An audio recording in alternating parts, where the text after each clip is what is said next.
The wind howled across the frozen wasteland. Snow fell like soft knives from the black alien sky. Inside a small tent made of survival fabric, Jack sat alone. His fingers were wrapped around a cup of warm water, and his breath fogged the air.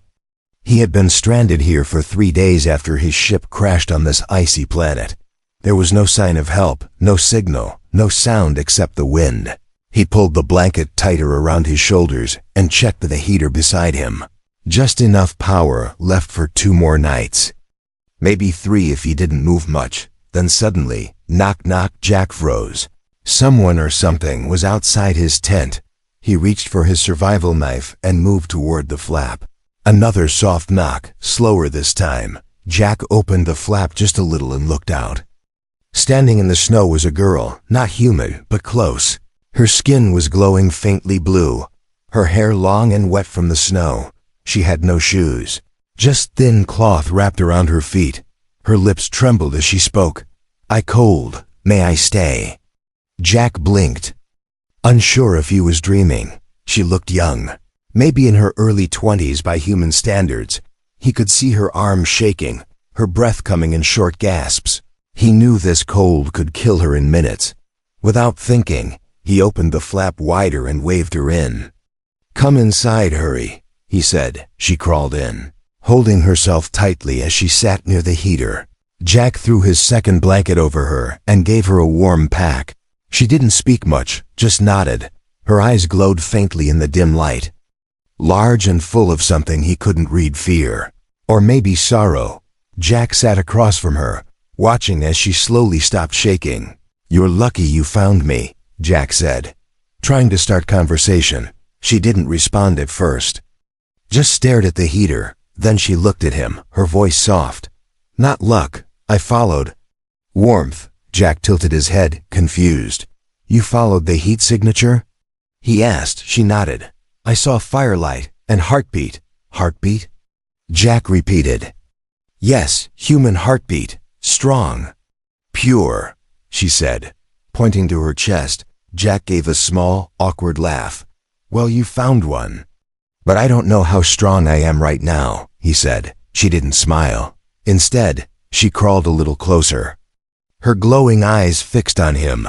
"You are alone," she whispered. "Like me." Jack felt a chill, not from the cold, but from her words. He nodded slowly. "Yeah, I guess I am." She reached out and touched his hand lightly. Her skin was warm now. Too warm. He pulled back gently, surprised. "I'm just trying to stay alive out here," he said. "I don't know what you want, but you're safe here for the night." The girl blinked, her fingers still hovering in the air where his hand had been. "Warmth," she said again, this time with a strange look in her eyes. Not just body. Heart, soul. Jack didn't know what to say. It felt like she was talking about something deeper than just heat. He didn't understand. He turned away and began checking the heater settings. "I'm Jack, by the way," he said over his shoulder. She was quiet for a long moment. Then finally she whispered, "I have no name." He turned back to her, surprised. "No name?" She shook her head. "Not allowed. Not given." Jack frowned. "Okay. Then I'll call you something." He looked at her glowing skin and the snowflakes still melting in her hair. "How about Nova?" She repeated the name slowly, then smiled. Nova. It was the first time he had seen her smile. And for a moment, the cold didn't matter anymore. That night, as the blizzard screamed outside the tent, Jack tried to sleep. Nova lay on the other side of the heater, eyes closed but not asleep. Every so often, he felt her watching him. There was something strange about her presence, something that made the air feel heavy. She had come to him asking for warmth, but as the night dragged on, Jack started wondering if warmth was all she really wanted. The next morning, Jack woke up with a strange weight on his side. At first, he thought it was just part of the blanket, but when he turned slightly, he felt soft warmth pressed tightly against him. His eyes snapped open. Nova was curled up inside his sleeping bag, her arm around his chest and her face close to his neck. "What the Nova?" he whispered, trying not to panic. She stirred. Blinking her glowing eyes slowly, her voice came out soft and innocent. "Good morning, Jack." Jack moved back awkwardly, trying to give himself space. "Nova, what are you doing?" he asked. "You invited me to stay warm," she replied calmly. "This is how we share warmth." Jack blinked, shocked. "You can't just climb into someone's sleeping bag like that," he said. Nova tilted her head, confused. "Why not?" "I was cold again," she said, brushing snow from her hair. "You are human. Humans have heat." "I needed it." He stood up quickly, brushing himself off. "This isn't how we do things," Jack said, still trying to stay calm. Nova looked hurt, her voice quiet. "I did not mean to offend. I thought it was normal," Jack sighed, realizing she didn't understand the boundary she had crossed. Maybe in her culture or species this kind of closeness was common. Still, it didn't feel right to him. Not without trust, not without understanding. He made her tea from his emergency rations and handed it over. She accepted it with both hands, her eyes watching him closely. "You speak often of rules," she said, "but none of them warm the heart." Jack gave a tired smile. "Well, that's humanity for you," he replied. "We make rules."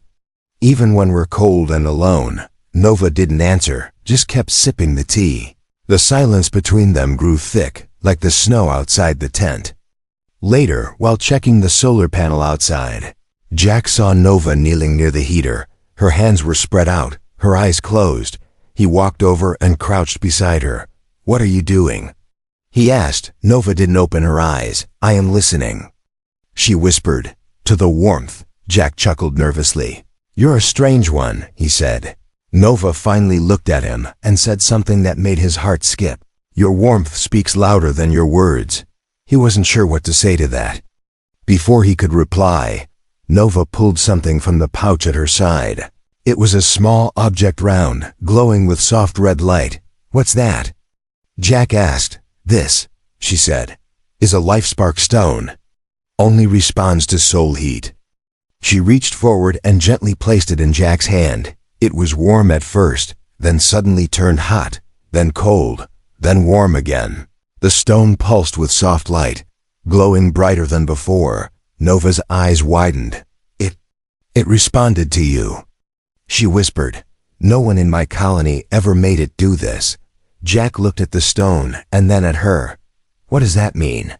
he asked. Nova looked serious now. "It means your warmth is different, deeper, not just body heat."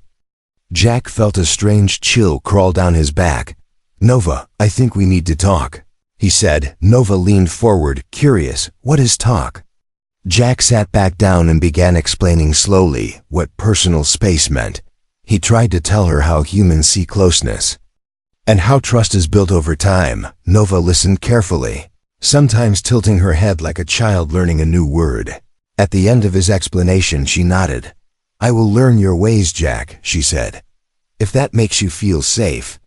He smiled, feeling a little better. "Thanks," he said.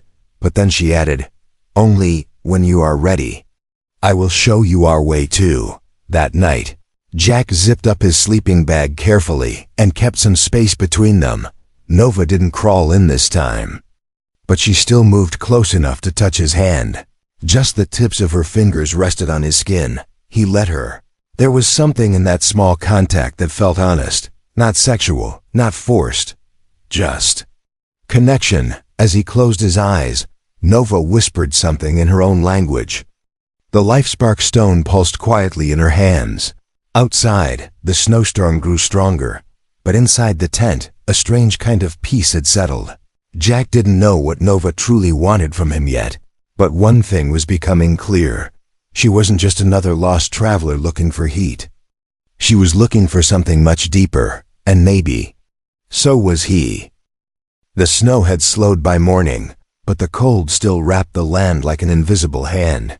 Inside the tent, Jack sat beside the heater, hands rubbing together, trying to shake off a chill that went deeper than skin. Nova was awake before him, kneeling near the heater with her back straight. In her lap sat the same glowing object, the life spark stone, only now it wasn't just glowing. It was pulsing slowly, like a heart. Jack stared at it, uneasy. "Did you charge it or something?" he asked. Nova shook her head gently. "It charges only when it feels true warmth," she whispered. "And now it is full." He knelt beside her, frowning. "Okay, but what does it do?" Nova lifted it carefully, holding it between both palms. "It guides us to places long forgotten," she said, "and chooses the one to awaken them." Jack raised an eyebrow. "That sounds religious." Nova didn't blink, didn't smile. "It is not belief," she said. "It is memory. Old memory." She turned toward the tent flap, then stood. "It wants to move," she said. Jack blinked, confused. "Wait, what wants to move?" "The stone," she replied, already stepping outside. "Follow," with a groan. Jack grabbed his coat and stepped out into the cold. Nova was already several feet ahead, walking barefoot again, as if the snow didn't matter. The stone in her hands glowed brighter with every step. Jack followed, curious and a little afraid. They walked across frozen hills, over sharp rocks hidden beneath the snow. After an hour, they reached a tall ridge that dropped into a wide, icy valley. Below them, half buried in the snow, was a strange structure, metallic, ancient, and silent. Jack's breath caught in his throat. "Is that a ship?" Nova shook her head slowly. "No. It is older than ships. Older than my people." They made their way down carefully, boots crunching on the frost as they reached the structure. Jack saw carvings in the metal symbols that looked both alien and somehow familiar. "Why does this look human?" he whispered. Nova turned to him, her eyes bright. "Because it was made for humans." Jack stepped closer and placed a gloved hand on the cold metal.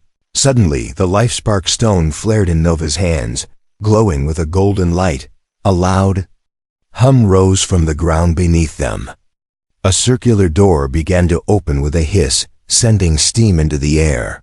Nova backed away, her eyes wide. "It has opened," she whispered. "For you." Jack stared at the open door. Darkness waited inside, but something pulled him toward it. "I didn't ask for this," he said softly. Nova only said one word: "Destiny." Inside, the walls were smooth, glowing faintly with blue lines like veins. The floor was warm, impossibly warm, like it was alive. Jack's heart pounded in his chest. He reached the center of the room, where a tall pillar stood. At the top of the pillar was a circular indentation, the exact shape of the stone. Nova held out the LifeSpark stone, her hands shaking slightly. "You must place it," she said. Jack hesitated. "What happens if I do?" Nova looked at him with a strange mixture of fear and hope. Then, "We find out why you're really here." He took the stone, its heat pulsing against his palm. Slowly, he placed it into the pillar's center. At first, nothing happened. Then light everywhere. A burst of golden energy shot through the walls, the ceiling, the floor. Symbols lit up, and the air felt heavier, filled with static. Jack gasped as the light swirled around him, forming shapes, images of humans, and of Nova's kind, together, hand in hand, standing on this frozen planet.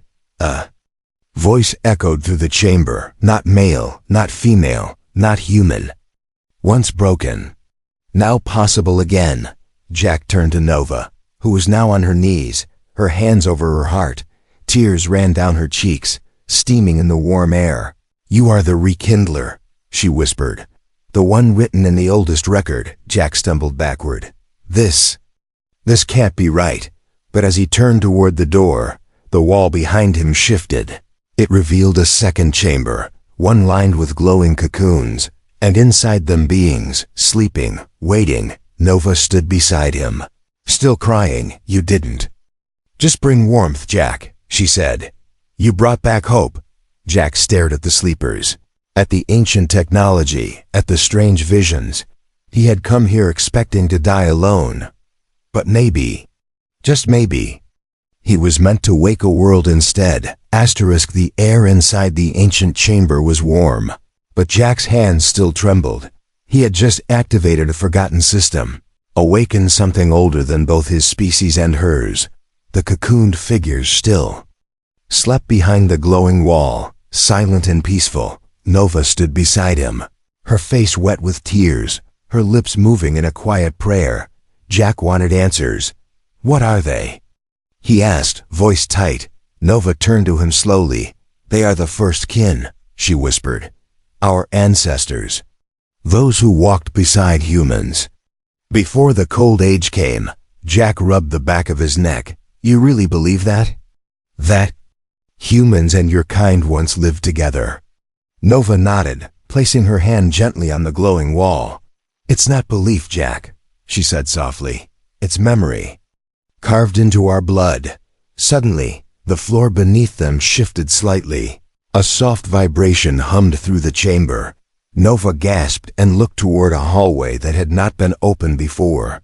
She turned to Jack with wide eyes. "They are calling us," she said. "My people, my tribe. They've been waiting for this moment." Jack hesitated.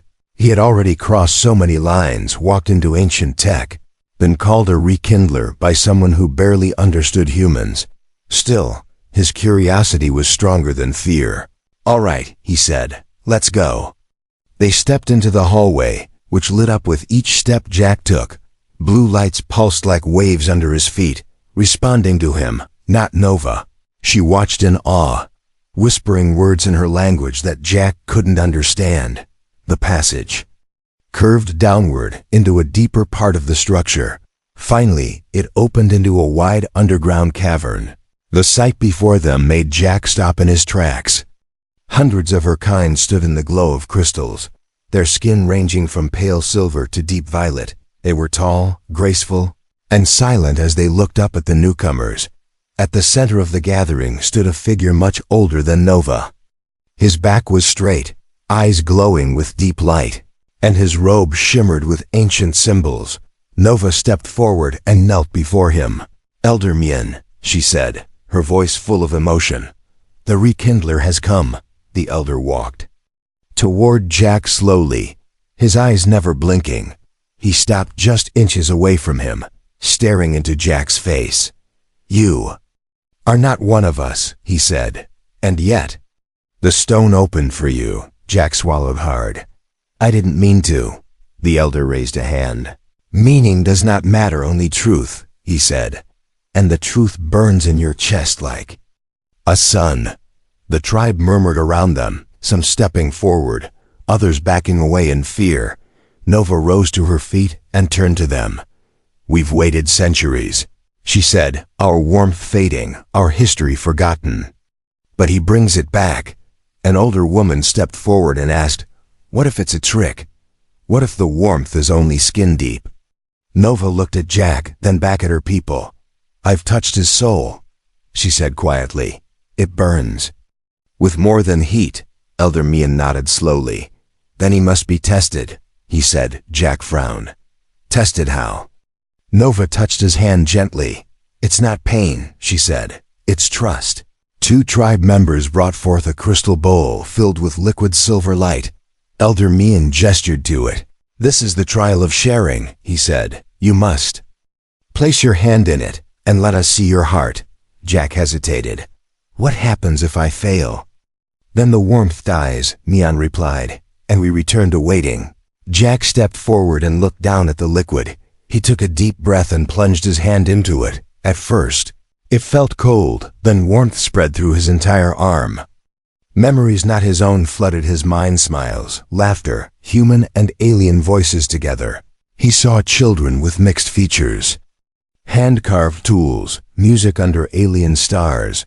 Then the images changed: cold, darkness, separation, fear, silence. Jack gasped and pulled his hand back. Falling to his knees, Nova rushed to him, grabbing his shoulders. "It's okay," she whispered. "You saw what was lost." Elder Mien stepped closer and placed a hand on Jack's head. "You passed," he said. "You felt it, and you didn't turn away." The cavern echoed with soft gasps, and slowly, applause, warmth began to rise from the crystal walls, as if the very air responded to their emotions. The tribe began singing, not words, but tones that vibrated in Jack's chest. Nova held his hand tightly and looked up at him. "You're not just the rekindler now," she said. "You're part of our flame." Jack didn't know what would come next, but in that moment, surrounded by strangers who no longer felt so strange, he realized something he hadn't felt in weeks. He was no longer alone. The ceremony ended, but Jack couldn't sleep that night. Even back inside the warmth of the ancient chambers, something kept him awake. He lay on a soft mat, made from glowing fiber, but his thoughts were louder than the singing walls. Across from him, Nova sat cross-legged, her eyes closed, but she wasn't resting. She hadn't said much since the trial, and her silence felt different now. He stared at her glowing figure, finally asking, "Nova, who are you really?" She didn't open her eyes.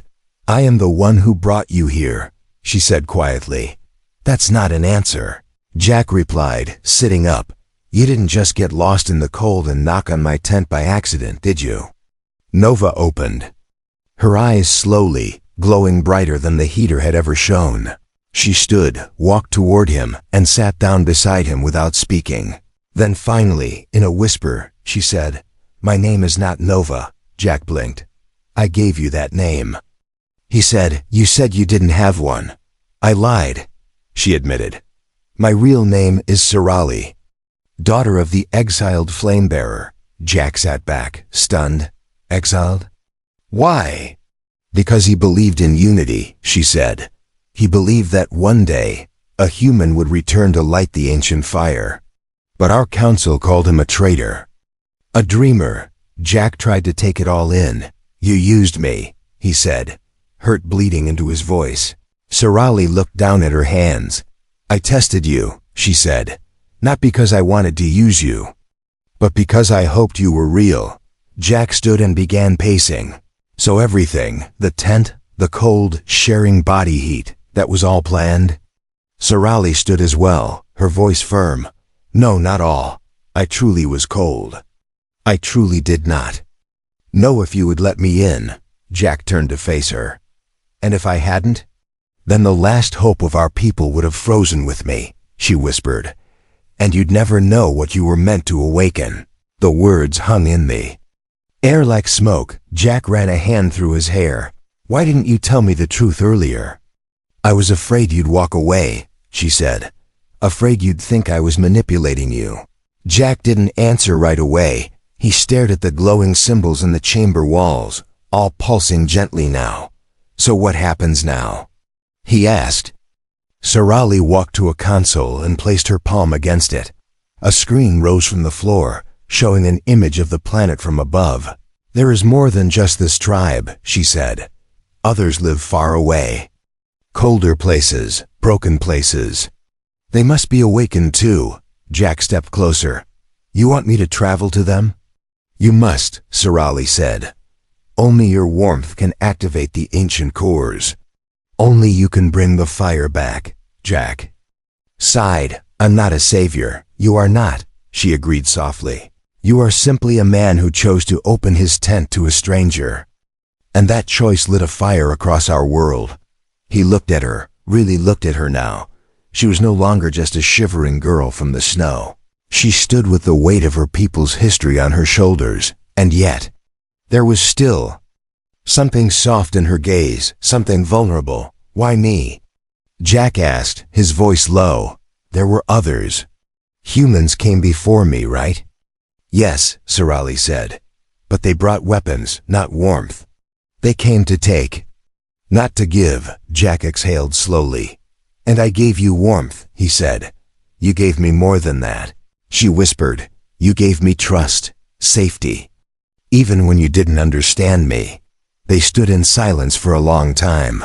Then Jack asked, "Is there anything else you haven't told me?" Sirali looked hesitant now. Her voice was barely audible when she said, "My body is connected to the LifeSpark network, not fully like the others, but still tied to it." Jack frowned. "What does that mean?"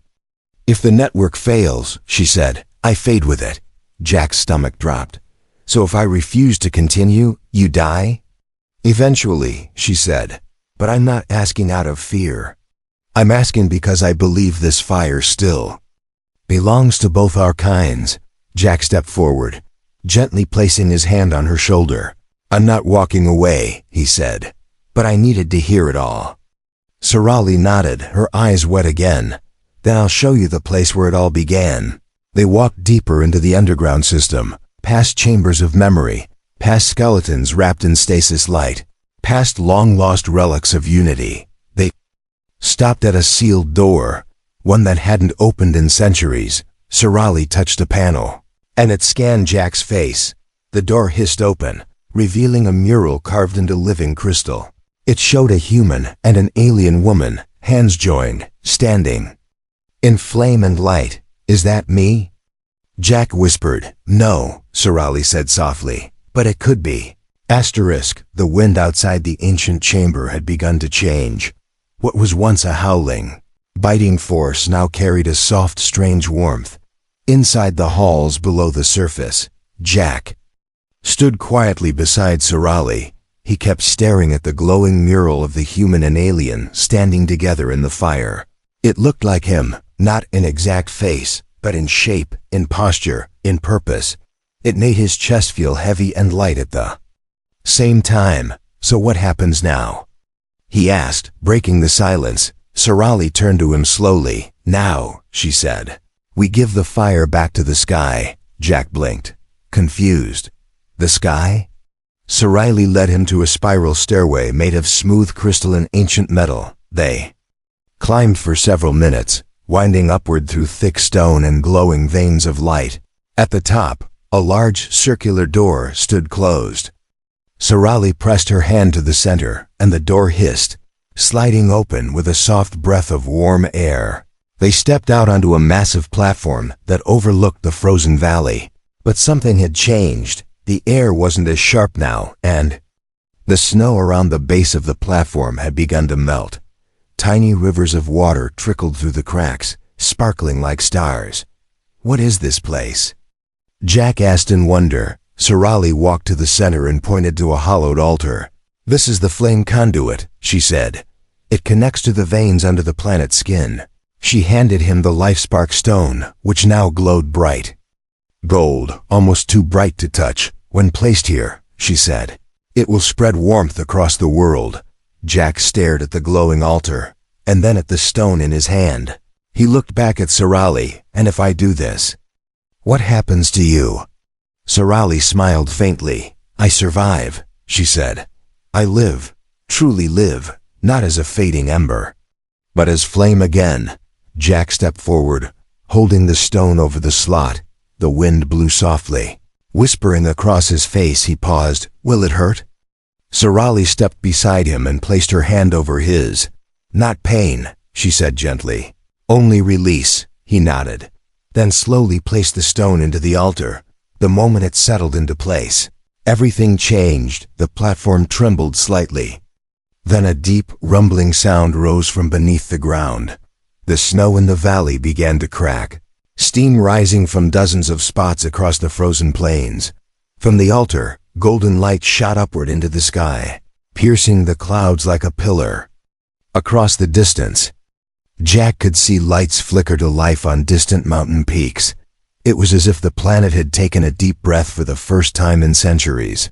Below them, the tribe emerged from the cave, eyes wide, hands covering their mouths in awe. Children pointed and laughed as their feet touched patches of warm, wet earth for the first time in their lives. Elder Mien looked up at the sky, tears running silently down his face. It has begun, he said, voice shaking. The rekindler has delivered the flame. Sorali grabbed Jack's arm and turned him to face her, but Jack's knees buckled, and he fell to the ground gasping. Jack! Sorali cried, kneeling beside him. His chest burned, not with pain but with overwhelming heat. The veins on his hands glowed faintly, the same golden color as the life spark stone. I feel it, Jack whispered, eyes fluttering. The fire. It's inside me. Sorali looked terrified now. It was never meant to stay, she said. You were only supposed to release it. Jack gritted his teeth, gripping her arm. I think. I'm part of it now. Nova placed both hands on his chest, trying to cool him, trying to help, but instead of hurting him, her touch balanced the fire inside. The glow in his veins softened, settled, became steady. Jack opened his eyes, breathing. Easier. I think I'm okay, he said. But I'm changed. Sarali nodded, tears in her eyes. You are no longer just human, she said softly. You are a bearer now. Bonded to our world, Jack sat up slowly, still catching his breath. So, I can never leave, can I? Sarali didn't answer right away, then she whispered, not without burning out. Jack looked at the sky, now glowing orange and gold where it had been gray and lifeless before. He saw birds, real birds, emerging from the misty cliffs, circling the light. The world was waking. And he had helped. No, he had started it. But that choice had cost him something. And deep down, he already knew he didn't regret it. Not even a little. Sarali leaned her head on his shoulder. Do you know what you've done? She asked.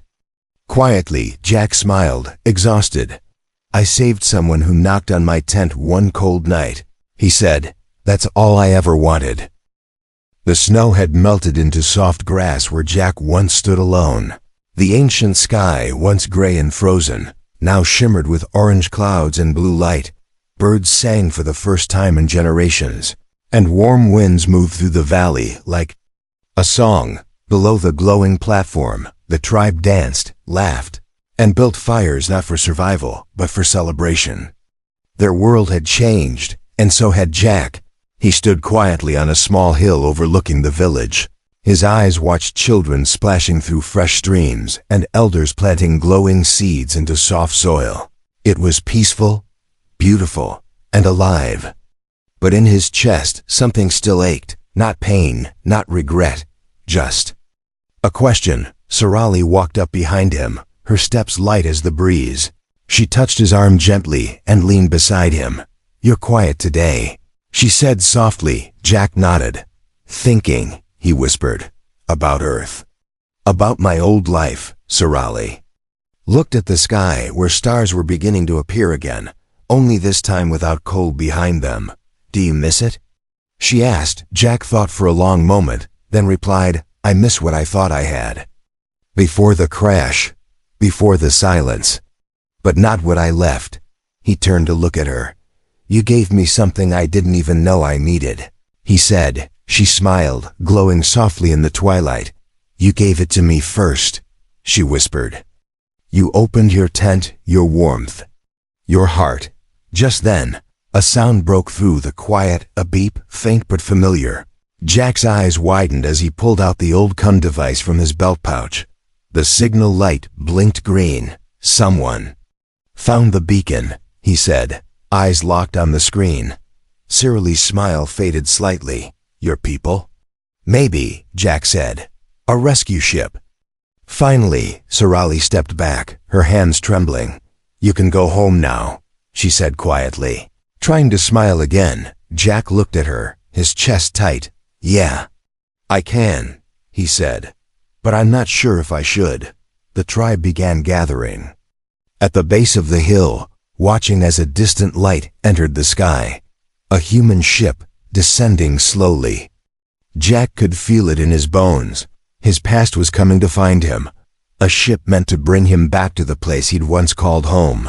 Elder Mian stepped forward with a walking staff of glowing wood. He looked at Jack with both pride and sadness. The fire you gave us will burn for 1,000 years, he said. Jack bowed his head. I didn't do it alone, he replied, looking at Sarali. The elder turned to Sarali. You are Flame Daughter, no longer forgotten, he said. You may now choose your own path. The ship landed in clear space near the valley's edge. The hatch opened slowly, revealing human faces, engineers, officers, soldiers. They stepped out, scanning the air, and one of them called out, Jack Reynolds? He nodded, raising his hand. The commander stepped forward. You're alive, he said in shock. We thought you were lost months ago. Jack smiled faintly. Found something better than what I lost, he said. They offered him a seat, medical checkups, and a return to Earth. But Jack turned back to look at Sorali, standing silently near the altar path. She wasn't smiling, wasn't crying, just waiting. He took a deep breath, then walked over to her. "I can go. But I don't want to go alone," he said. Sorali looked up, eyes wide. "You'd stay?" "I'd ask you to come with me," he said. "But I know your world needs you." Sorali stepped forward and took his hands. "My place is where the warmth is," she said softly. Jack squeezed her fingers. "Then let's choose together." He turned to the rescue team. "I want to return. But not without her," he said. The officers looked confused. "She's not human," one of them said. Jack smiled. "She's more human than most people I know." There was a long pause, then a nod from the commander. "Then bring her aboard," he said. Sorali stepped beside Jack, heart pounding. As they walked toward the ship, the tribe cheered, not in sadness but in joy. Elder Mun raised his hand one last time. "You are both flame now," he said. "Wherever you go, carry it well." The ship rose gently from the ground below. The green valley stretched across the land, a world reborn. Beside him, Sorali watched in wonder. Jack held her hand and whispered, "I came here alone." She leaned her head on his shoulder. "But you're not leaving that way," she replied, and together they flew toward the stars, not as strangers, not as survivor and alien, but as two souls who found warmth in the coldest place in the galaxy and changed it forever.